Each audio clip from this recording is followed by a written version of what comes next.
Episode की शुरुआत होती है और अब हम जिया को अपने डैड से बात करते हुए देखते हैं, जहाँ की जिया उनसे कह रही होती है कि वो हमेशा से ही कितनी इमेच्योर हुआ करती थी। बचपन में जब उसे एक बार अच्छे मार्क्स नहीं आए थे, तब भी वो घर से भाग गई होती है और दोबारा कॉलेज एंट्रेंस एग्ज़ाम के टाइम में भी उसने ऐसा किया था।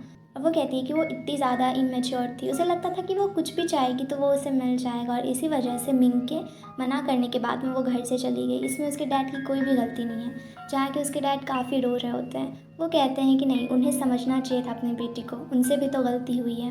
पर इसके बाद उसके डैड उसे समझाते हैं और कहते हैं कि सर्जरी के बाद वो बिल्कुल ठीक हो जाएगी। उसके बाद ये दोनों साथ में बहुत सारी जगह घूमने जाएंगे और बहुत सारी चीज़ें साथ करेंगे। जो 3 साल तक वो अपनी बेटी को इतना ज़्यादा मिस कर रहे थे, उसकी सारी कमी वो इस बार निकाल लेंगे। हर एक चीज़ करेंगे जो वो करना चाहते थे। यहाँ पर उन्हें जिया ये भी समझाती है, कहती है कि अगर उसकी मौत हो गई सर्जरी में, उसके डैड उसे मना करते हैं कि ऐसा कुछ भी नहीं होगा, पर फिर भी जिया कहती है कि अगर सर्जरी से वो वापस ज़िंदा ना आए, तो वो चाहती है कि उसके डैड, आंटी और उसका भाई जायू, ये तीनों एक साथ फैमिली की तरह रहें। वहाँ पर वो अपने डैड से प्रॉमिस भी लेती है और उसके डैड भी वहाँ पर रोते हुए उसे प्रॉमिस भी कर देते हैं। अगले दिन उसकी सर्जरी होती है। अब हम नेक्स्ट मॉर्निंग का सीन देखते हैं, जहाँ कि उसे सर्जरी के लिए लेकर जा रहे होते हैं। वहाँ पर उसके फैमिली के सारे लोग होते हैं, सारे लोग काफ़ी ज़्यादा इमोशनल होते हैं। उसके डैड उसे हग कर रहे होते हैं और काफ़ी रो रहे होते हैं। वहाँ पर सारे लोग उसे गुड लक विश करते हैं और कहते हैं कि वो अच्छे से वहाँ पे फाइट बैक करे, उसकी सर्जरी ज़रूर सक्सेसफुल होगी। तभी वहाँ पर मिंग और फे भी आ जाते हैं। मिंग वहाँ पर आता है और फे भी वहाँ पर आके वो दोनों ही उसे बातें करते हैं और दोनों ही उसे हिम्मत देते हैं। यहाँ पर जिया मिंग से कहती है कि जब वो ठीक हो जाएगी तो वो चाहती है कि वो चारों लोग, यानी कि मिंग, फे, जिया और जायू, ये चारों ही एक साथ अम्यूज़मेंट पार्क घूमने के लिए जाएं। मिंग उसे प्रॉमिस करता है कि वो ठीक हो जाएगी तो वो पक्का जाएगा। और यहाँ पर फे भी उसका काफ़ी ज़्यादा सपोर्ट करती है और उसे काफ़ी ज़्यादा मोटिवेट करती है। अब वो अंदर सर्जरी के लिए चली जाती है। सर्जरी बहुत टाइम तक चल रहा होता है और पूरे दिन तक सर्जरी चलती है, रात भी ख़त्म होने को होते हैं।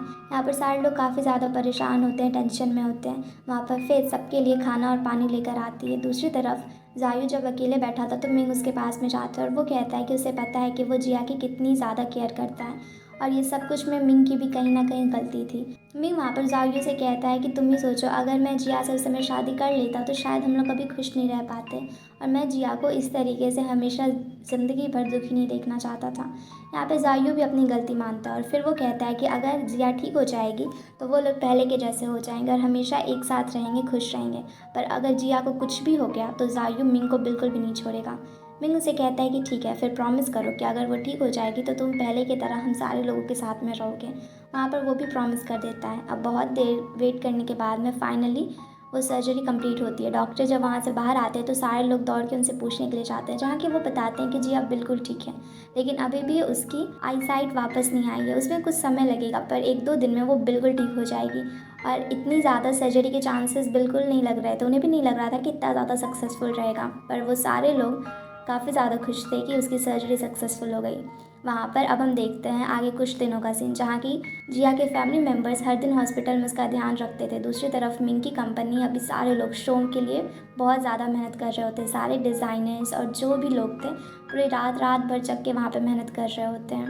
और हम दूसरी तरफ मिंग और फे को भी देखते हैं, जो लोग कि एक दूसरे के साथ में बहुत ही क्वालिटी टाइम भी स्पेंड कर रहे होते हैं। एक दिन जब वो ऑफिस में जाती है तो मिंग उसे किस कर रहा होता है, तभी यांग आ जाता है और उन लोगों का तो मूड ही ख़राब कर देता है। पर इसके बाद वो दोनों काफ़ी सारी बातें करते हैं। वो लोग कहते हैं कि वो एक दूसरे को कितना मिस करते हैं और अभी इतना ज़्यादा काम है ऑफिस में, इस वजह से वो लोग इतना मिल भी नहीं पाते। पर वहाँ पर फिर उससे कहती है कि अभी तो मेन फोकस है कि कंपनी का शो अच्छे से हो जाए।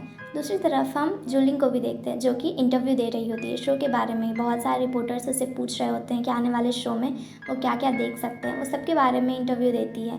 उसके बाद जब वो जा रही होती है तभी उसकी नज़र किसी पे पड़ती है। वो देखती है कि उसका बचपन का दोस्त यू वहीं पर आया हुआ था। यू और वो बचपन में एक ही क्लास में पढ़ा करते थे। वो यू को देखती है तो वहाँ पे उससे बात करने को चली जाती है। यू भी उसी समय इंटरव्यू को कैंसिल कर देता है। वो एक बहुत ही बड़ा आर्टिस्ट होता है। अभी वो जाकर जुलिंग से बात करने लगता है। जुलिंग से कहती है कि इंटरव्यू तो काफ़ी इंपॉर्टेंट था, जिस पर वो कहता है कि तुमसे ज़्यादा इंपॉर्टेंट नहीं। यहाँ बातों बातों में वो कन्फेस करता है कि वो बचपन से ही जुलिंग को लाइक करता था, पर उसे पता था कि शायद जुलिंग उसे लाइक नहीं करती और वो कभी उसे बोल भी नहीं पा रहा था। और अब इतने सालों के बाद उसे बिल्कुल भी उम्मीद नहीं थी कि वो इस तरह से उससे टकरा जाएगा। दोनों यहाँ पर काफ़ी हंसते हैं और जुलिंग उसे बताती है कि उसे बिल्कुल भी ये पता नहीं था कि वो उसे पसंद करता है। यहाँ पर काफ़ी देर बात करने के बाद में वो उसे अपना कार्ड देता है और बताता है कि उसकी पेंटिंग का एग्जीबिशन होने वाला है। वहाँ पर वो जुलिंग को भी इनवाइट करता है और जुलिंग भी इसमें हामी भर देती है। अगले दिन हम फे को देखते हैं जो कि अपनी फ्रेंड जिंग को कॉल करके प्रोफेसर से कुछ दिन और उसकी छुट्टी बढ़ाने के लिए कह रही होती है। जिंग उसे कहती है कि प्रोफेसर बिल्कुल भी उसकी छुट्टी को आगे नहीं बढ़ाएंगे, पर वो फिर भी उसे रिक्वेस्ट करती है कि एक बार जाके प्रोफेसर से पूछ ज़रूर लेना। जिंग कहती है कि ठीक है, वो पूछ के बता देगी।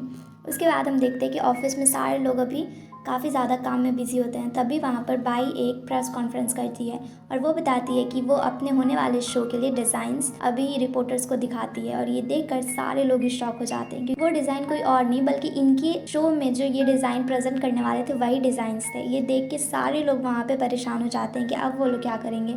शो के होने में बस एक दिन ही बचा था और उससे पहले ही बाई ने ऐसा कर दिया। सारे लोग वहाँ पे टेंस्ड होते हैं कि आखिर डिज़ाइंस को किसने लीक कर दिया। वहाँ पर शेन सबके सामने में कहती है या तो इस मिस्टर चेंग ने किया होगा या फिर फे ने किया होगा। इन दोनों के अलावा तो किसी के पास में वो डिज़ाइंस की कॉपी या फिर ऐसा कुछ भी नहीं है। और वहाँ पे सारे लोग ही चेंग और फे को अजीब तरह से देख रहे होते हैं। सारे लोग परेशान होते हैं क्योंकि उन दोनों की गलती की वजह से ये हुआ है। अगर उनमें से वो दोनों ही बहुत ही अच्छे से सावधान रह के काम करते तो ऐसा कुछ भी नहीं होता। और अभी अचानक से शो के एक दिन पहले कंपनी को इतना बड़ा लॉस हुआ है। अब वो लोग इसे कैसे मैनेज करेंगे, क्योंकि पहले फाइनेंशियल कंडीशन बहुत ख़राब चल रही थी कंपनी की। और इस शो में कंपनी के जो भी फंड्स थे, जितने भी पैसे थे, सब कुछ उन्होंने लगा दिया था क्योंकि ये ब्लॉकबस्टर होने वाला था। सबको इस बारे में पता था अगर ये शो हिट होता उसके बाद कंपनी वापस से पटरी पर आ जाती। पर ये शो ही नहीं होगा तब तक कंपनी बैंकरप्सी के रास्ते पे पहुंच चुकी है। सारे लोग इससे काफ़ी परेशान होते हैं। वहाँ पर मिंग भी बहुत परेशान होता है। सबको वो बोलता है कि वो इन्वेस्टिगेट करे और सबको अपना अपना काम दे देता है कि अब किन्हें क्या करना है। उसके बाद फिर सारे लोगों को वहाँ से भेजने के बाद चेंग और फे को वहीं पर रुकने के लिए कहता है।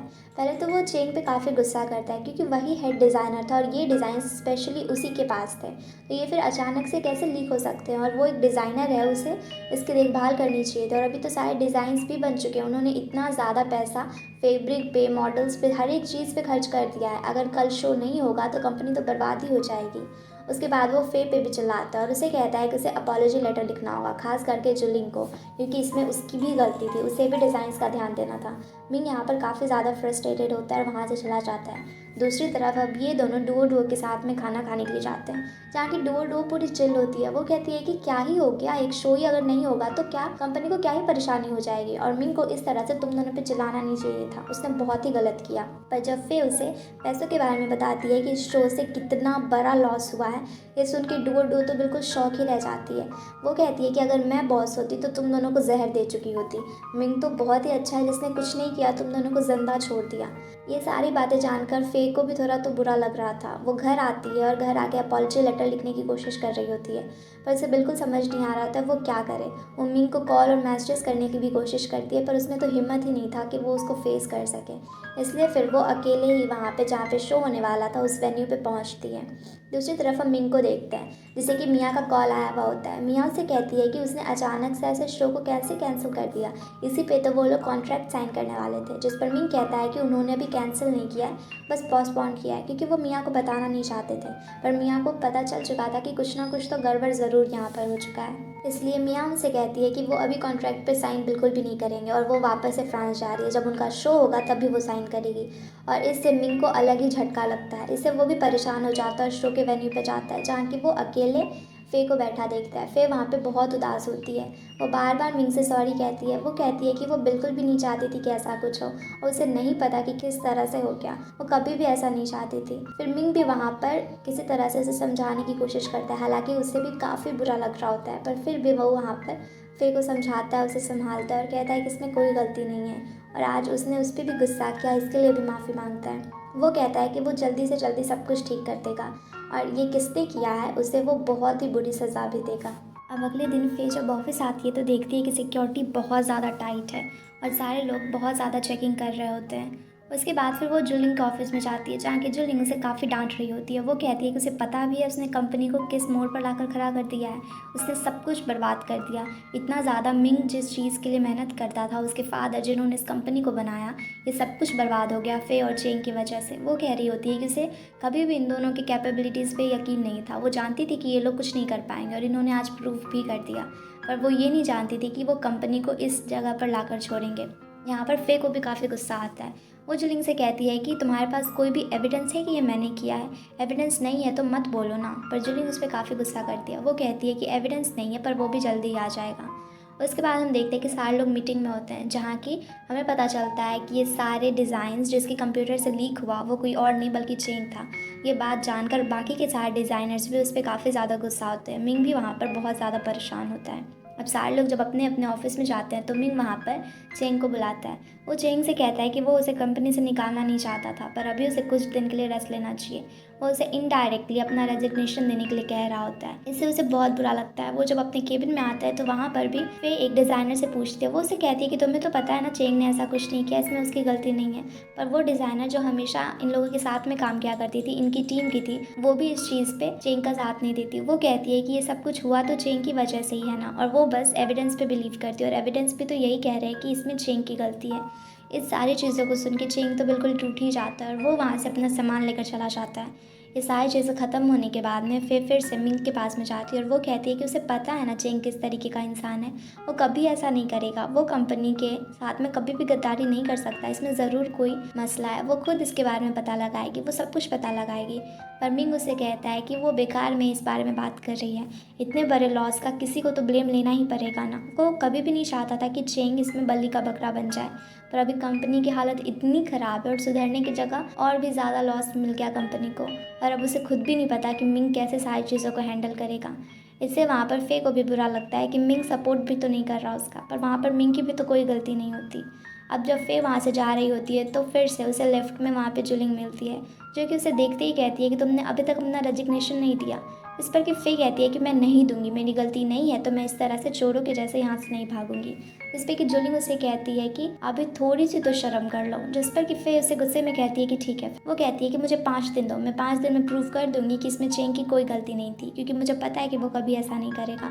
तो जुलिंग उसे कहती है कि नहीं, उतने दिन नहीं मिलेंगे तुम्हें। जिस पर कि फे कहती है कि मुझे चाहिए टाइम, तो चाहिए ना अपने इनोसेंस को प्रूव करने के लिए। तो वो कहती है कि ठीक है, 3 दिन देती हूँ मैं तुम्हें, अगर 3 दिन के अंदर अंदर तुमने प्रूव कर दिया कि इसमें तुम्हारी गलती नहीं है तो फिर मैं हार जाऊंगी, और अगर तुम नहीं प्रूव कर पाई तो फिर तुम्हें रेजिग्नेशन देना पड़ेगा। यहाँ पे फे भी इस चैलेंज को एक्सेप्ट कर लेती है। हम फिर मिंग के डैड को भी देखते हैं, जो कि मिंग से बात कर रहे होते हैं। उसके डैड हमेशा ही उसे मोटिवेट करते थे, पर इस जगह पर आकर उसके डैड को खुद भी समझ नहीं आ रहा होता है कि अब कंपनी बच भी पाएगी या फिर नहीं। वो भी वहाँ पर मिंग को इस तरह से देख के परेशान हो चुके थे। वो उसका सपोर्ट तो करना चाहते थे, पर उन्हें खुद भी डर था कि कहीं कंपनी बर्बाद ना हो जाए। यहाँ पर वो मिंग से कहते हैं कि उन्हें अब्दुल्लिंग के फादर से बात कर लेनी चाहिए। अगर उनका सपोर्ट मिला तो शायद कंपनी सर्वाइव कर जाए, वरना कंपनी कभी भी सर्वाइव नहीं कर पाएगी। अगले दिन हम फे को देखते हैं, जो कि वही सारी डॉक्यूमेंट्स को चेक कर रही होती है, जिसमें कि चेंग के बारे में लिखा हुआ था कि उसने कितने बजे की सारे डॉक्यूमेंट्स को लीक किया, कैसे कैसे क्या कुछ हुआ। उसी में वो टाइम देखती है तो वो 2 बजे का टाइम था, और वो डेट उसी दिन का होता है जिस दिन कि वो शेन के साथ में होटल में गया था। ये चीज़ें देखकर वहाँ पे अचानक से फे का दिमाग चौंकता है। वो समझ जाती है कि कहीं ये सारी चीज़ों में शेन का ही तो हाथ नहीं है, क्योंकि वही उस दिन शेन के साथ में थी और टाइम उसी टाइम का था जब वो उसके साथ में होटल रूम में गई थी, और वो 10 मिनट के बाद वहाँ से बाहर आई थी। कहीं इन्हीं 10 मिनट के अंदर अंदर उसने ये सारी चीज़ें लीक तो नहीं कर दी। अब ये समझते ही वो घर आके तुरंत डुओ को कॉल करती है, पर वहाँ पर उसे फ़ोन पे पता चलता है कि चेंग कितनी ज़्यादा शराब पी रहा है। उसकी तबीयत बहुत ख़राब होती है, वो रो रहा होता है क्योंकि वो बिल्कुल टूट चुका था। वहाँ डुओ से बताती है कि उसकी हालत कितनी ख़राब है, पर फिर वो ज़्यादा देर वहाँ पर फे से बात नहीं कर पाती, क्योंकि चेंग को उल्टियाँ हो रही होती है। तो इसलिए फे भी उस समय कॉल को कट कर देती है और कहती है कि अगले दिन वो लोग मिल के बात करेंगे। दूसरी तरफ हम फ़ान को देखते हैं, जो कि जू के साथ में होता है। वो दोनों बातें कर रहे हो, जाके फ़ान उसे कहता है कि तुम्हें बिल्कुल भी टेंशन नहीं हो रही है, तुम्हारा भाई अभी कितनी सारी प्रॉब्लम्स को एक साथ झेल रहा है, कंपनी एकदम बैंकरप्सी पे आई हुई है और तुम इतना एंजॉय कर रही हो। जिस पे कि वहाँ पर जू कहती है कि उसे बिल्कुल भी डर नहीं है, क्योंकि उसे पता है उसका भाई कुछ भी कर लेगा और कंपनी किसी भी पोजीशन पे पहुँच जाए वो उसे फिर से बहुत ज़्यादा ऊंचाइयों तक पहुँचा देगा, और वो बिल्कुल मस्ती में होती है। तभी फ़ान उसे अचानक से खींचता है, वो उसके ऊपर ही गिर जाती है और दोनों ही वहाँ पे काफ़ी ज़्यादा शर्मा जाते हैं। दूसरी तरफ हम देखते हैं कि अब डुओ से मिलने के लिए फे जाती है, जहाँ की चेंग भी होता है। वहाँ पर वो सारी चीज़ें उसे बताती है और ये लोग भी समझ जाते हैं कि ये पक्का शेन ने किया होगा। वहाँ पर जब ये सारे लोग अगले दिन ऑफिस जाते हैं तो उन दोनों को एंट्री नहीं मिलती। यहाँ पर फे तो चली जाती है, पर वहाँ पर चेंग और डुओ को जाने नहीं मिलता, तो उन्हें वापस जाना पड़ता है। फे अंदर आके शेन से बात करती है और वो उसे कहती है कि उसे सब कुछ पता है कि ये सब कुछ उसने किया है, और वो यहाँ पे वो कैमरे वाले रिकॉर्डिंग में सारे लोगों को दिखा देगी। पर शेन कहती है कि उसमें बस ये दिख रहा है कि वो अंदर रूम में वहाँ पर चेन को छोड़ने के लिए गई थी, उसने कुछ लीक किया या फिर ऐसा कुछ तो नहीं था ना उसमें, इसलिए फिर जो चाहे वो कर सकती है, क्योंकि वो कभी भी प्रूव नहीं कर पाएगी कि किसने किया है। वहाँ पर वो बिल्कुल ही मानने से इनकार कर देती है।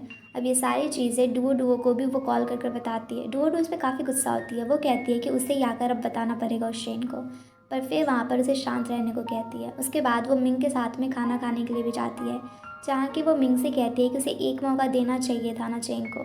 पर मिंग कहता है कि अभी वो ऑफिस के बारे में बिल्कुल बात नहीं करना चाहता। वो दोनों साथ में खाने के लिए आए हैं तो खाने पे फोकस करते हैं। वहाँ पर वो उससे अच्छे से एक ही प्लेट में खाता है और उसकी प्लेट में ही खाता है और बहुत सारी बातें भी उससे करता है। अब अगले दिन हम देखते हैं कि जैसे ही शेन वहाँ पर ऑफिस आ रही होती है तभी डुओ आ जाती है और ऑफिस के बाहर में उसे थप्पड़ मार देती है, जिससे कि उसे फिर से चोट भी लग जाता है। और इस वजह से इन सारे लोगों को ऑफिस के अंदर में बुलाया जाता है, जहाँ की मिंग और जुलिंग भी होते हैं। जुलिंग यहाँ पर उन सारे लोगों पर काफ़ी गुस्सा कर रही होती है। वो चेंग, डुओ और फे तीनों पर ही चिल्ला रही होती है। वो कहती है कि उसने ये कैसे कर दिया। एक तो पहले उसने गलती की और अपनी गर्लफ्रेंड को ऐसे खुला छोड़ दिया कि वो आके कंपनी के किसी भी एम्प्लॉय पे इस तरह से हाथ उठाए मारपीट करे। वो अपनी गर्लफ्रेंड को नहीं संभाल सकता, वो कंपनी के डिज़ाइंस को क्या संभालेगा। और यहाँ पे जुलिंग उसे बहुत कुछ सुना रही होती है और फिर वो फे से कहती है कि उसे तो याद है ना कि उसे क्या करना है। यहाँ पर फे कहती है कि उसे अच्छे से याद है। मिंग पूछता है कि आखिर क्या करना है उसे, तो वो कहती है कि जुलिंग ने उसे 3 दिन दिए थे, 2 दिन तो बीत चुका है, अब आखिरी दिन है आज का उसके पास। अगर उसने कल सुबह तक ये प्रूव नहीं किया कि इसमें चेंग की गलती नहीं है तो वो भी रिज़ाइन कर देगी। ये सुनकर मिंग को भी गुस्सा आता है, क्योंकि फे ने उसे इसके बारे में कुछ बताया भी नहीं था। और यहाँ पर से सारे लोग अब चले जाते हैं। दूसरी तरफ हम शेन को देखते हैं, जो कि अभी जाकर बाई से मिलती है और उससे बातें करने लगती है एक होटल में। यहाँ पर शेन सारी चीज़ें बताती है कि किस तरह से वो चेन को उस दिन होटल में छोड़ने के लिए गई थी और उसके आईपैड पे उसके फिंगरप्रिंट से उसने सब कुछ खोल लिया था और डिज़ाइंस की उसने पिक्चर क्लिक कर ली थी, जो कि उसने बाद में बाई को दे दिया। और यहाँ पे बाई भी काफ़ी ज़्यादा हंसती है। वो कहती है कि शेन सच्ची में काफ़ी मास्टरमाइंड है। वो लोग यहाँ पर काफ़ी ज़्यादा मस्ती कर रहे होते हैं। अगले दिन हम ऑफिस का सीन देखते हैं, जहाँ की जुलिंग आती है मिंग के पास में। वो कहती है कि वो अब 2 चीज़ सोच रही है और मिंग को अभी एक ना एक चीज़ तो माननी पड़ेगी। या तो वो चेंग को जेल भेज दे क्योंकि उसने कंपनी को इतना बड़ा लॉस दिया है, या फिर दूसरा कि चेंग को इस इंडस्ट्री से ही बैन कर दिया जाए और वो कभी भी एज ए डिज़ाइनर काम नहीं कर पाएगा।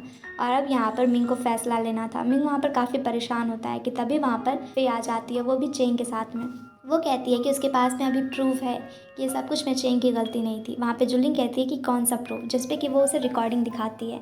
और वो रिकॉर्डिंग कल रात की थी, जहाँ की बाई और शेन होटल में एक दूसरे से बात कर रहे थे और एक दूसरे के गुनाहों के बारे में भी वहाँ पे बता रहे थे। वो सब कुछ रिकॉर्डिंग में था। ये देखकर जुलिंग सीधे शेन के पास में जाती है और शेन से कहती है कि ये सब कुछ में उसकी गलती है, उसने ऐसा करने का सोचा भी कैसे, क्योंकि जुलिंग ने हमेशा उसे इतने अच्छे से ट्रीट किया और उसने कंपनी को इतना बड़ा धोखा दिया। शेन कहती है कि उसने कुछ भी नहीं किया, इसमें उसकी कोई भी गलती नहीं है, ये सब कुछ तो चेंग ने किया होगा और ज़रूर फे कर रही होगी उसे फंसाने के लिए। पर तभी जुलिंग उसे वो वीडियो दिखाती है। ये देखने के बाद तो शेन के होश ही उड़ जाते हैं। वो वहाँ पे सॉरी कहने लग जाती है, माफ़ी मांगने लगती है और कहती है कि उसे एक मौका और दे दे। पर जुलिंग कहती है कि वो जल्दी ही बताएगी कि उसे क्या करना है। अब जुलिंग जब मिंग से कह रही होती है कि उसे क्या करना है, किस तरीके से करना है, पुलिस को इन्वॉल्व करना है, मीडिया को बताना है, जिस पे कि मिंग मना करता है। वो कहता है कि अभी वो कुछ भी नहीं करेगा। वो कहता है कि मौका आने पर वो बाई को इस तरीके से घेरेगा कि वो कभी भी कुछ नहीं कर पाएगी। यहाँ पर वो कहता है कि शेन को जाने दो, जिसमें कि जुलिंग भी परेशान हो जाती है। वो कहती है कि तुम ऐसे कैसे शेन को जाने दे सकते हो, उसने कंपनी को इतना बड़ा लॉस दिया है। पर मिंग कहता है कि उसने कुछ सोचा है, इसीलिए वो कह रहा है कि अभी शेन को जाने दो, इसलिए जुलिंग भी उसे जाने दे देती है। इधर दूसरी तरफ मिंग के साथ में फे खाना खाने के लिए जाती है, जहाँ की मिंग उसे सॉरी कह रहा होता है। वो कहता है कि वो भी काफ़ी ज़्यादा टेंस था और इस वजह से उसने एक मौका भी नहीं दिया। फिर वो कहता है कि अच्छा ये बताओ तुमने ये प्रूफ लाया कैसे, जिस पर कि फे उसे बताती है कि जब बार बार वो शेन से पूछ रही थी और शेन मना कर रही थी तो उसे पता था कि ये मुझे तो कुछ भी नहीं कहेगी, पर उसे ये भी पता था कि वो ज़रूर बाई से मिलने के लिए जाएगी और इसीलिए उसने जू को कहा था कि वो उसका पीछा करे और जू उसका पीछा कर रही होती है और उसी ने ये रिकॉर्डिंग बनाई भी होती है। इसे सुन करके मिंग काफ़ी हंसता है और वो कहता है कि उसकी फे काफ़ी ज़्यादा स्मार्ट है। फिर हम ऑफिस का सीन देखते हैं, जहाँ की शेन अभी अपना सामान लेकर जा रही होती है। तो फिर वहाँ पर शेन से पूछती है, वो कहती है कि उसने ऐसा क्यों किया, उसकी वजह से कंपनी को कितना बड़ा लॉस हुआ है। पर शेन तो बिल्कुल भी वहाँ पर रिमॉर्स नहीं शो कर रही होती है। यहाँ तक कि वो तो ये कहती है उसे कि उसे एक सीक्रेट बताना चाहती है और यहाँ पर वो एक बहुत ही बड़ा सीक्रेट रिवील करती है। दरअसल फे जब कंपटीशन में पार्टिसिपेट कर रही होती है तो उसकी 5th ड्रेस किसी और ने नहीं बल्कि शेन ने ही ख़राब की थी और उस दिन सारे लोग बाई पे इतना ज़्यादा चिल्ला रहे थे, बाई को इतना ज़्यादा इंसल्ट कर रहे थे, उसे जॉब से निकाल दिया गया। ये सब कुछ में बाई की गलती तो थी ही नहीं बल्कि ये सब कुछ शेन ने किया था, क्योंकि वो हमेशा से ही उससे जलती थी। पहले वो शो नहीं करती थी पर धीरे धीरे जब फे और भी ज़्यादा सक्सेसफुल होती गई तो शेन से बर्दाश्त नहीं हुआ और ये कहकर शेन वहाँ से चली जाती है। पर ये सब कुछ सुनकर फे तो बिल्कुल टूट ही जाती है। उसे तो यकीन ही नहीं हो रहा था कि उसकी बेस्ट फ्रेंड ने उसके साथ में इतना बड़ा धोखा किया है। अब हम देखते हैं कि यहाँ ऑफिस जाने के बाद में शेन सीधे बाई के पास में जाती है और उसके ऑफिस में जाके बताती है कि सबको सब कुछ पता चल गया, पर फिर भी वो लोग पुलिस को इसमें इन्वॉल्व नहीं कर रहे। यहाँ तक कि उसने तो शेन को भी जाने दिया। ये सुनकर बाई भी थोड़ी शॉक रह जाती है कि उन्होंने यहाँ पर ना केस किया ना कुछ किया, ऐसे कैसे छोड़ सकते हैं। पर फिर वो काफ़ी खुश होती है। वो शेन से कहती है कि अब जो हो गया सो हो गया, तुम इसके बारे में किसी से नहीं करना और हम लोग अब इस चीज़ के बारे में बात भी नहीं करेंगे। यहाँ पर वो शेन को बहुत बड़ी पोस्ट भी दे देती है ऑफिस में और यहाँ पर ये दोनों लोग ही काफ़ी ज़्यादा खुश होते हैं कि ये लोग जीत गए। दूसरी तरफ हम मिंग के ऑफिस का सीन देखते हैं जहाँ की उसकी कंपनी में सारे लोग अभी बहुत ज़्यादा मेहनत कर रहे होते हैं। सारे डिज़ाइनर्स रात भर जगे होते हैं, वो लोग तो घर भी नहीं जा रहे होते और वहीं पे खाना खाते हैं, वहीं पे काम करते हैं, क्योंकि अब जो शो दोबारा से होने वाला था जो उन्होंने पोस्टपोन कर दिया था, तो इस वजह से उन्हें नए नए डिज़ाइंस बनाने थे, नई नई चीज़ों पे काम करना था, क्योंकि ये आखिरी मौका था कंपनी के पास में। अगर ये शो अच्छा हो गया तो शायद कंपनी बच जाएगी, वरना आप कंपनी को वो लोग आगे नहीं लेके जा पाएंगे। और यहाँ पे सारे लोगों को ऐसे काम करता देख मिंग भी काफ़ी खुश होता है। हम देखते हैं कि चेंग और फे अभी एक ड्रेस पे काम कर रहे होते हैं जहाँ कि उन्हें बहुत सारी चीज़ें समझ नहीं आ रही होती है कि वो क्या करें, कौन से डिज़ाइंस का यूज़ करें। तभी वहाँ पर जूलिंग भी आ जाती है और वो उन्हें काफ़ी अच्छी अच्छी एडवाइस देती है और पहली बार ये तीनों लोग एक साथ मिलकर किसी चीज़ पर काम करते हैं और इन दोनों टीम के बीच में भी बिल्कुल झगड़ा नहीं हो रहा होता है, बल्कि दोनों टीम ही मिलकर अब एक साथ शो के लिए और अपनी कंपनी को बचाने के लिए काम कर रहे होते हैं। सारे लोग खूब मेहनत करते हैं। उसके बाद जूलिंग जब कॉफ़ी लेने के लिए जाती है तब वहाँ पर फे भी आती है।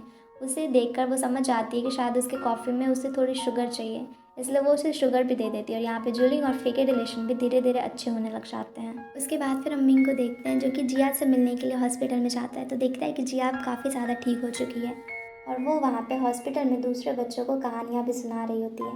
ये सब कुछ देखकर मिंग को काफ़ी अच्छा लगता है। वहाँ पर जिया के फादर भी होते हैं जो कि मिंग से बात कर रहे होते हैं। मिंग उनसे कहता है कि अब वो एसएलसी को एक्वायर नहीं करना चाहते, जिस पे वो कहते हैं कि वो बस पहले बहुत ज़्यादा कॉम्पिटिटिव थे और वो मिंग को किसी भी चीज़ में आगे जाने नहीं देना चाहते थे, इसलिए वो ऐसा कर रहे थे। पर अब जब जिया भी मिल चुकी है, वो ठीक भी है, तब वो ऐसा कुछ भी करना नहीं चाहते और वो आराम से बस बिज़नेस पे ध्यान देना चाहते हैं। ये झगड़े को वो बढ़ाना नहीं चाहते। उसके बाद तभी वहाँ पर जिया आती है जो कि मिंग से कहती है कि उसे याद है ना कि उसने प्रॉमिस किया था कि वो चारों लोग अम्यूज़मेंट पार्क जाएंगे। तो मिंग कहता है कि ठीक है फिर चलो हम लोग चलते हैं। अब वो सारे लोग अम्यूज़मेंट पार्क जाते हैं जहाँ के सब बहुत मस्ती कर रहे होते हैं। वहाँ पर जायू को रोलर कोस्टर से काफ़ी ज़्यादा डर लगता है। मिंग उसे बार बार कहता है कि चलो मुझे तो उसी झूले पे जाना है, इस पे कि वो भी मिंग की पोल खोल रहा होता है कि कैसे वो हमेशा कॉकरोचेस से इतना ज़्यादा डरा करता है, बचपन से लेके अभी तक बड़ा हो गया पर कॉकरोच से डरता है। पर फिर भी जायू को किसी तरह मिंग खींच खाच के अपने साथ लेकर चला ही जाता है और वो भी बेचारा कुछ नहीं कह पाता। पर वहाँ से उस झूले से आने के बाद में उसकी हालत ही ख़राब होती है, वो तो खराब ही सही से नहीं रह पा रहा होता है। सारे लोग उसे देख के काफ़ी हंस रहे होते हैं। थोड़ी देर के बाद जिया मिंग के साथ में आइसक्रीम लेने के लिए जाती है तो फे और जायू साथ में बैठ के बातें कर रहे होते हैं जहाँ कि इन दोनों के बीच भी अब सब कुछ ठीक हो गया था। वहाँ पे जायू से थैंक यू भी कहता है और बताता है कि अब वो जिया को लेकर फॉरेन कंट्री जा रहा है क्योंकि जिया अब घूमना चाहती है और वो चाहता है कि वो जल्दी से ठीक भी हो जाए, इसलिए वो इसे इस जगह से उसे थोड़ी दूर लेकर जाना चाहता है और कुछ समय के बाद वो वापस आएगा उसके साथ में। यहाँ पर वो भी उससे गुड लक विश करती है और कहती है कि वो अच्छे से जाएगा और सब कुछ अच्छा हो जाएगा। अब सारे लोग वहाँ पे बहुत सारे झूलों पे घूमते हैं जहाँ कि हम देखते हैं कि जायू बार बार फे की तरफ देख रहा होता है और वहीं जिया बार बार मिंग को देख रही होती है। उन दोनों का ही प्यार अधूरा रह गया पर अब उनके मन में कोई भी शिकवा या शिकायत नहीं होता। उन दोनों ने अपने प्यार को आराम से जाने दिया और फे और मिंग को साथ देखकर दोनों ही खुश होते हैं। उसके बाद फिर हम इधर जूलिंग को देखते हैं जो कि अपने फ्रेंड के यहाँ पे जाती है एग्जीबिशन देखने के लिए, जिसमें कि उसके फ्रेंड यू ने उसे इनवाइट किया होता है। जूलिंग लेकिन काफ़ी लेट हो जाती है। जब तक वो वहाँ पे जाती है तब तक शो भी ख़त्म हो चुका था, इसलिए वो आकर अपनी कार में बैठ जाती है और अपने फ्रेंड यू का एक इंटरव्यू देखने लग जाती है जिसमें कि उसे पूछा जा रहा होता है कि उसने कभी किसी लड़की को पसंद किया, जिसमें कि वो बताता है कि एक लड़की थी पर उससे वो कभी कुछ कह ही नहीं पाया और वो वहाँ पर बहुत ही अच्छी अच्छी बातें बता रहा होता है और जूलिंग को सुन के काफ़ी अच्छा लगता है क्योंकि वो किसी और के बारे में नहीं बल्कि जूलिंग के बारे में ही बातें कर रहा होता है। उसके बाद फिर हम मिंग को देखते हैं जो कि अपने डैड के साथ में बातें कर रहा होता है। वहाँ पर उसके डैड उसे कहते हैं कि उसने काफ़ी अच्छे से कंपनी को संभाला, अब बस शो अच्छे से हो जाए तब सब कुछ सही हो जाएगा। वो पूछते हैं कि उसे क्या लगता है कि एसएलसी उनके साथ में कॉन्ट्रैक्ट साइन करेगा, तो वो कहता है कि वो ज़रूर करेगा और शो के लिए उनकी सारे डिज़ाइनर्स काफ़ी ज़्यादा मेहनत कर रहे हैं, तो अब उसे यकीन है कि सब कुछ ठीक हो जाएगा। हालांकि है तो बहुत मुश्किल, पर वो सब कुछ संभाल लेगा। उसके डैड कहते हैं कि उन्होंने हमेशा ही उस पर यकीन किया है और इस बार भी वो उस पर यकीन कर रहे हैं। उसके बाद वो उसे कहते हैं कि वो जिया से मिलने के लिए नहीं जा रहा, जिस पर कि वो कहता है कि जिया नहीं चाहती थी कि उसे जाते समय मिंग देखे, इसलिए उसने मना कर दिया। तो उसके डैड भी इस चीज़ को समझ जाते हैं और इसी के साथ में ये एपिसोड यहीं पर ख़त्म हो जाता है। थैंक्स एवरीवन फॉर वॉचिंग, और वीडियो अच्छी लगी हो तो वीडियो को लाइक करके चैनल को सब्सक्राइब ज़रूर कर देना।